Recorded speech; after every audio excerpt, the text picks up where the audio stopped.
For the second time this month, Venezuela's opposition majority leader Juan Guaidó was obliged to improvise a parliamentary chamber in a remote auditorium. Hours earlier, armed groups loyal to the government had prevented opposition lawmakers from approaching the National Assembly, firing weapons and using a crowbar to attack one of their vehicles. Some deputies managed to pass police barriers and were brutally ambushed. They have taken over the palace militarily and parliamentarily with groups armed by the dictatorship.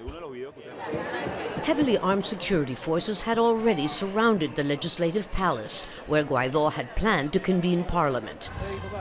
Meanwhile, government strongman Diosdado Cabello arrived to chair the Constituent Assembly, a rival legislative superbody created by President Nicolás Maduro that operates from the same building. He told Al Jazeera the opposition didn't have anything more to do in parliament.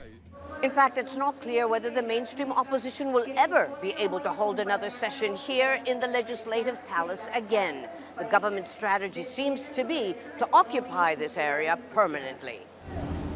The next step will likely be to allow the Supreme Court, controlled by Maduro loyalists, to appoint a new electoral council. It's not possible to reach an agreement in Parliament. As stipulated in the Constitution, the Supreme Court has the right to declare a legislative omission and proceed to make the appointments. Last January, the United States and more than 50 other countries recognized Guaidó, the President of Parliament, as the country's interim president as well. They argued that Maduro had rigged his 2018 re-election.